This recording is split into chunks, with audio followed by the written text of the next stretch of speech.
Discuss the concavity of the graph of the function and determine the intervals where the concavity is up or down. The concavity gives us curvature of a graph, whether it's curved upward. Even if it's going uphill or increasing, it can still be curved downward. So that's what we're getting after with concavity, curved up or curved down.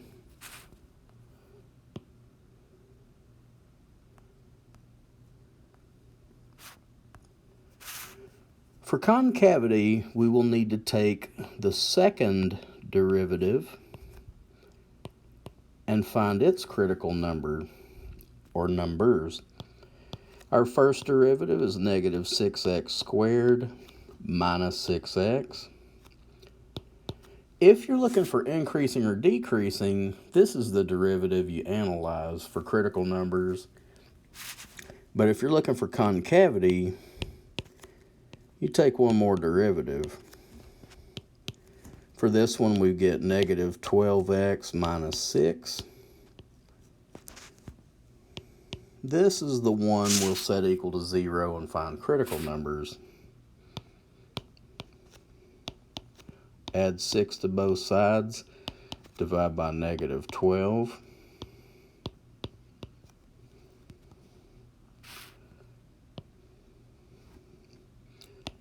Okay, so our critical number is negative 1/2. Now, as far as the rest of it goes, you're used to it from the previous video. Pick a test number smaller, a test number larger, but these will go into the second derivative. And again, that's for concavity. Our second derivative at negative 1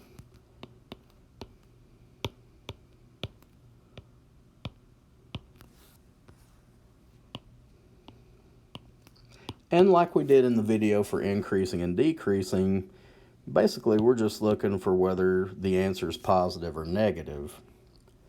If the answer is positive, instead of increasing, we say concave up. That doesn't have to be the shape of the graph. It's just signifying that whether it's increasing or decreasing, it is curved upward. The second derivative at the other test number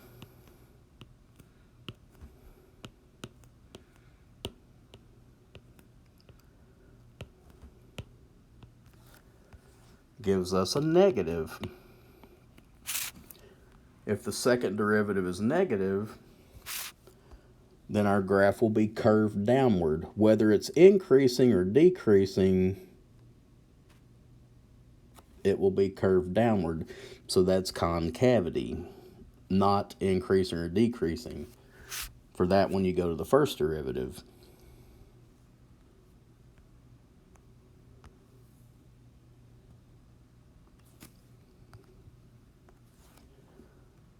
Concave up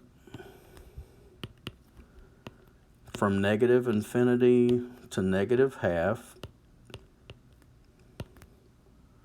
Concave down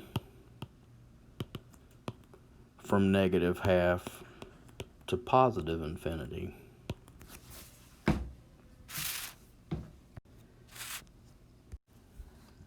Consider the following function where R is the revenue in thousands of dollars and X is the advertising cost in thousands of dollars. Find the first two derivatives, and then we'll find the point of diminishing returns. And that's the point where the more you spend on advertising, you don't get as much revenue. So we're looking for the point where you get the most bang for the buck, so to speak. Our first two derivatives, this first derivative, if you analyzed it, would be where revenue is increasing or decreasing. Negative 5/9 times 3 reduced. Take one off your power. Second term derivative's 10x. 9 goes to 0. For point of diminishing returns, we're looking for an inflection point. An inflection point is where the concavity changes from either concave up to down or concave down to concave up. Our second derivative is negative 10/3 x. I forgot my little x there. Plus 10. Okay, let's get this critical number.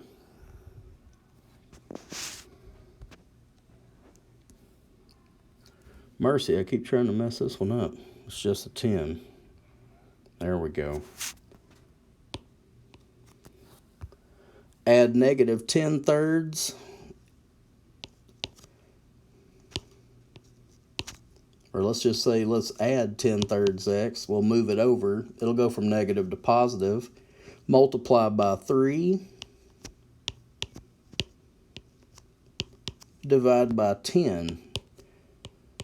Okay, so x equals 3. That gives us this number.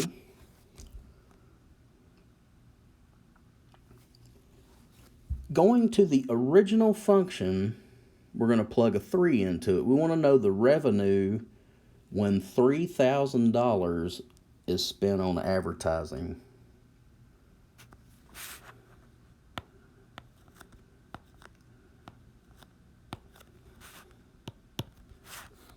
All right, so negative 5/9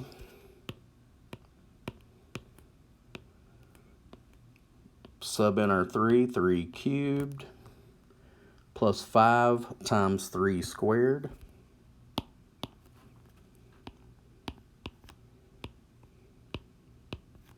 plus 9. All right, so you're probably going to want to use your calculator. I kind of cheated and worked ahead. Let's see, we've got 3 cubed is 27 divided by 9. That's negative 15 here. 5 times 9 plus 9. All right, so that gives us 39. Let's translate this.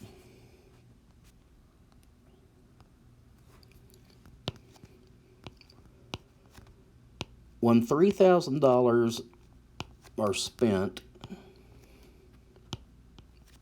the revenue is $39K.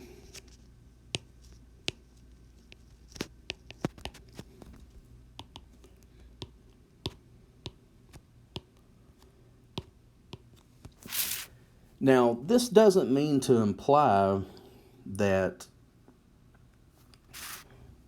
that's the maximum revenue. That's not the case. This cubic graph, what happens is, if you were to graph this function, you would get something similar to this.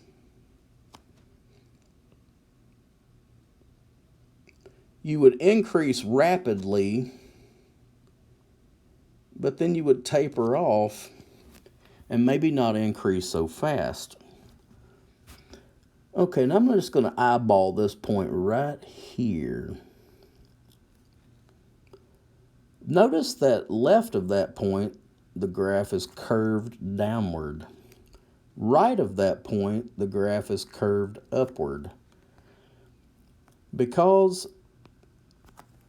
the graph changes concavity, that x value marks an inflection point.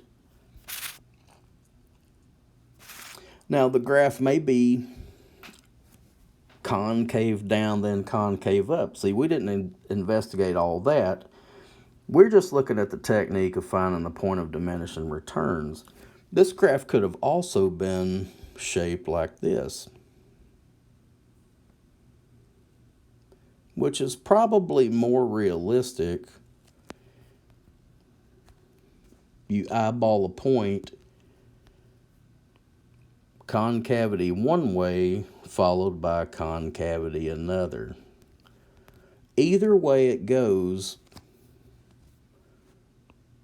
where the concavity changes is called the inflection point. And for a point of diminishing returns, that's what you're looking for, is the inflection point of the function.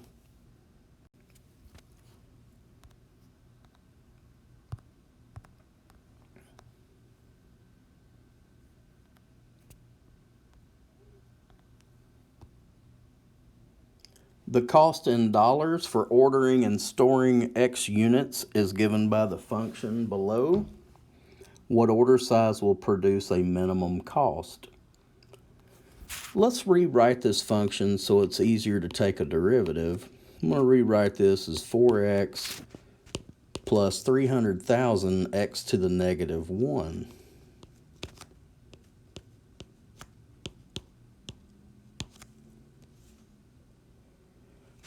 Okay, so minimum, let's take our first derivative.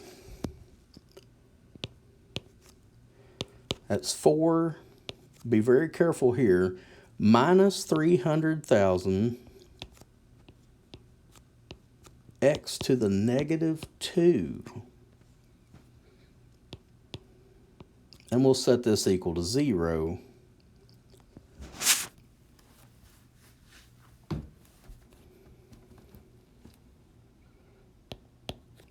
Okay, I'm going to add 300,000 x to the negative 2 over to the other side.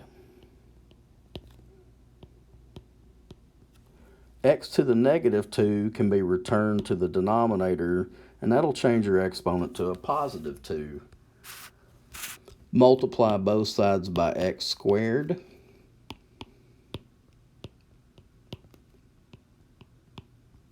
Divide by 4.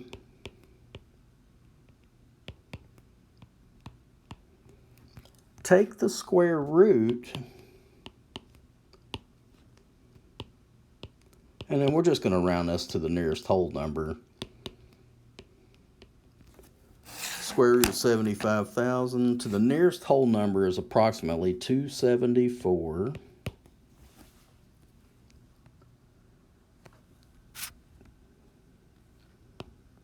And then we'll just say units of whatever's being produced.